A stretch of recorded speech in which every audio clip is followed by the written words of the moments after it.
好，風騷嘅時間啦，咁今次咧係一個又係開咗一個新嘅系列啦，就係河馬之亂啊！老實講啦，呢個河馬之亂咧就一定冇300幾集噶啦，幾十集都未必有，但係咧都叫做啦，因為以前開咗呢個 file 嘛，係咪？所以即係都有少少一啲嘅跟進啦。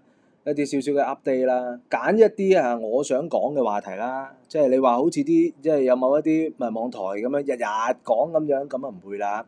我亦都唔係要關注呢一件事，因為我都話啦，去到現在河馬呢一件事咧，你問我仲需唔需要值得關注咧？根本咧，我認為係毫無價值可言嘅嗰件事。有啲人咧就會屌啦，一聽到呢度就屌，咁你又講咁梗係有需要講啦。我認為有一啲位係需要講，咪就係講咯。OK，咁點解仲要講咧？就係因為嗱，今日錄影就係7月12號啦。OK，錄音啊嚇。今日我聽到咧就即係坊間就有一個嘅講法啦嚇。我唔完全冇針對任何一個台啊。OK，完全冇針對一個台，純粹就係客觀中立去話俾大家聽。OK，發生緊啲乜嘢事？同埋我睇到嘅喺河馬之亂呢件事一路嘅進展，佢去到一個乜嘢嘅地步，所衍生嘅情況，或者佢反映緊一啲客觀嘅事實咧，我可以話俾大家聽，嗰樣嘢就係咁啦。OK， 好啦，最新嘅情況啦，7月7號可伯有冇上庭啊？冇。咁點解啊？因為又住院，又話身體有問題咁樣之類。OK。好啦，咁然後咧，根據啦即係有其中一個網台啦，叫花生速遞啦即係雖然我係有講名啦，但我都話我係絕對尊重，或者我係唔會評價任何一個同業嘅。OK， 除非佢真係非常之好很有問題例如肥龍老作家同埋劉定堅咁樣。OK， 好啦最近花生速遞嘅一個直播就話提及到啦，就話即係佢哋唔知有個咩叫3000咁，3000咧就係咧又好得意喎。開頭咧就係唔知點解好神秘嘅，幫阿可伯咁樣咁跟住之後咧就慢慢好似就係有一種講法咧，就原來咧就係3000咧就係阿花生速遞咧安排佢安插喺阿可伯隔離嘅。係幫佢嘅又或者收料嘅。咁老實講句啦，收料定係幫佢呢啲都係一線之差，睇你點講法嘅啫。OK， 係嘛？你個心係咁樣，咁咪咁樣咯，係咪？好啦，跟住最近咧就話3000咧就發覺，喂，可伯我真係幫你唔落啦，因為咧咁耐嘅時間，大佬你上庭我要跟出跟入係嘛？爭在你去廁所，我仲要幫你逗住嘅啫未去到呢個地步咁。搞唔掂啊，係嘛？連嗰個咩醫管局程式 HA 高都係用3000個名去登記定唔知點樣幫佢即係拎 up 啦咁樣，即係成件事就覺得好笑啦，係咪？咁所以咧就話喂，不如叫翻嗰5個仔女出嚟啊！你哋係咪有一個責任係嘛？要去照顧翻阿可伯咧咁樣。咁老實講啦，我聽到呢個講法咧，我係覺得有少少好笑嘅。即係嗰個好笑嘅情況咧，就係嗱，首先第一啦，即係5個仔女照唔照顧可伯喺最開頭嘅時候 ，OK， 大家嗰5個仔女唔理可伯，大家拍晒手掌，歡天喜地係嘛？又話佢做得好勁啊，叻啊，係嘛？咁到依家點解你會突然之間有咁樣嘅講法咧？係嘛？係你個心態轉咗，你嘅睇法轉咗，定係點樣咧？係嘛？呢個係一個好有趣嘅情況。好啦，第二個有趣嘅情況就係點解？當然啦，點解會有咁嘅講法啊？因為牽涉到有一啲實際嘅情況啊嘛，嗰個實際嘅情況就係因為3000，如果據坊間講法就係花生速遞啊，無論係叫佢或者咁啱知道，無論係事前事後知道定係事前事後安排都好啦都係3000都係即係叫做幫緊阿可伯或者陪伴佢左右啊嘛。咁但係現實嘅情況就係3000到最後發覺自己都頂唔順啦，屌大佬，我唔通上世我欠撚咗可伯嘅咩？係咪先？咁所以咧3000當然就有啲微言啦，係咪？咁所以咧件事就發展到咁啦。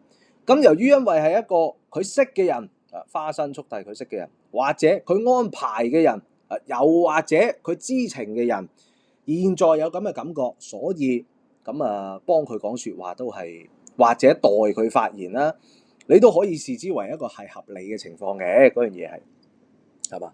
咁但係事情嘅即係終歸究底啦，翻去退後1萬步嗰點啊，就係咁。既然有咁樣嘅情況，呢個咪就係一個有趣嘅反應咯，係嘛？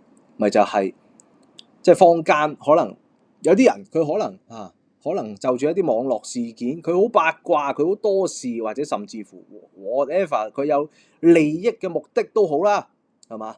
咁總言之咧，就係佢覺得可以參一腳，又或者咧可以表現自己，又或者就係 OK 唔知點解，總之我好想幫呢個 YouTuber 啦，所以我就要做一啲嘢。咁所以到最後咧，即係老實講啊，即係咪叫有少少叫攞苦嚟辛咧咁？即係呢個我唔係挖苦任何邊一個人啊，絕對冇呢個意思，純粹只係就係講緊嗰個客觀嘅事實，係嘛？即係你問我啦，咁講，即係你話喂，如果可能喺呢個情況下，即係咩3000啊嘛？其實我都唔係好清楚呢啲咩人嚟嘅，老實講，即係第一時間冇咁多啊，第二就係我覺得唔需要深究嚇。你覺得難做咪唔好做咯，係嘛？即係好似烏鴉咁樣啊嘛，難做就唔好做咯，咁推 Q 咗佢張台嘅咁咪得咯，係咪？係嘛？冇乜意思啊，我覺得，係咪？即係現在嗰個情況就係，我認為咧，好多時候咧，依家大家好多時候都去咗一啲嘅位置咧，就係因為當初嗰種嘅快感，因為當初嗰種為威為興奮嗰種感覺。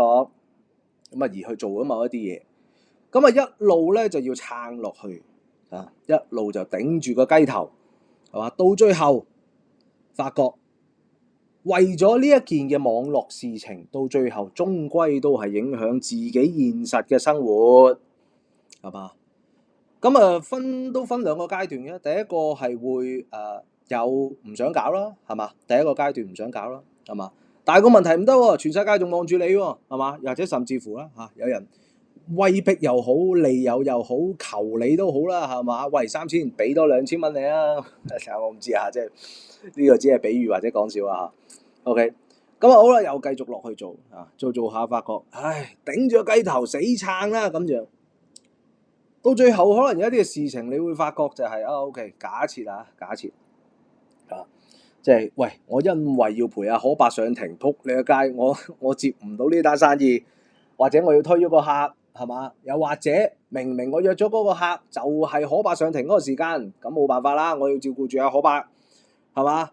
咁跟住阿可伯要覆診又要成之類嗰啲乜 Q 嘢啦，喂，真係實際到影響我生意，咁就會點啊？去到第三步啊，第三步咪就係一個終極嘅唔想咯，係嘛？就係想尋求一個解脫嘅方案咯，係咪？咁去到呢度，不禁就會反思一下啦。咁何必呢？點解由開始就要去因為網絡尋求嗰種快感而去做呢一樣嘢呢？點解呢？係咪冇意思嘅？到最後回望過去，我諗可伯自己回望過去都會覺得成件事曇花一現，好似發咗場夢咁。不過可惜夢醒嘅時候已經係人生最後階段，係嘛？即係呢個係我對呢一件事嘅一個睇法咁唔知聽到嘅人聽唔聽得明啊？無論你係喜歡與唔喜歡啦，你嘅評價係正面定負面咧，冇嘅。呢一個系列或者呢一集啦，我係純粹口痕啦，有感而發嗰樣嘢就咁，好嘛？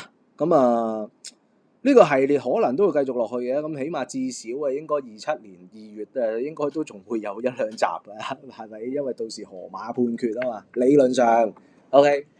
好，今集講到呢度。Hello，大家好，我係 Matt Low 啊。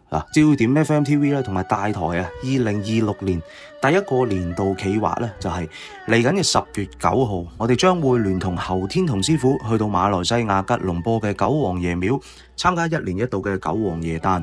咁聽講呢個活動咧非常之盛大嘅，每年一次，而且九王爺廟咧係相當非常出名嘅，就好似香港嘅黃大仙廟啦，同埋車公廟一樣。而同我哋合作嘅侯天同師傅咧，都係業界內一位相當具有資歷嘅一位玄學家同埋曆法家。接近啲20年咧，每年都有出通勝嘅，為業界嘅從業者同埋非專業使用者提供每日嘅開運儀記。同時咧，侯師傅咧亦都係香港近代鐵板神數公認嘅一代宗師之一，桃李滿門，遍及馬來西亞同埋世界各地。今次咧難得有呢一次嘅機會。我哋由九王爺廟同埋大馬同學會嗰邊嘅邀請啊，為大家推廣馬來西亞九王爺廟嘅文化。同時咧，亦都係可以用非一般嘅待遇，幫大家去做一次特別嘅九王爺誕祈福代拜。頭50名嘅報名參加者可以用特別優惠價888蚊參加。仲要如果你想加一位嘅家庭成員咧，都只係200蚊。呢個嘅早鳥優惠咧，參加者可以獨家擁有九王爺廟專有嘅4道平安符，主要咧係用於鎮宅啦、消災、護身同埋擋門煞，全方位去幫你升運、求財同埋保健康。最後咧，亦會送一條九王爺廟獨有開光加持嘅黃手繩。呢條手繩咧可以當係一個手繩飾物去佩戴啦，亦都可以掛喺手袋或者公事包，保你全年平平安安、順順利利。而家咧只需要掃一掃熒光幕嘅2維碼，就可以即時同我哋聯絡查詢或者報名。影片資訊欄或者留言區咧都會見到詳細嘅內容同埋報名連結嘅。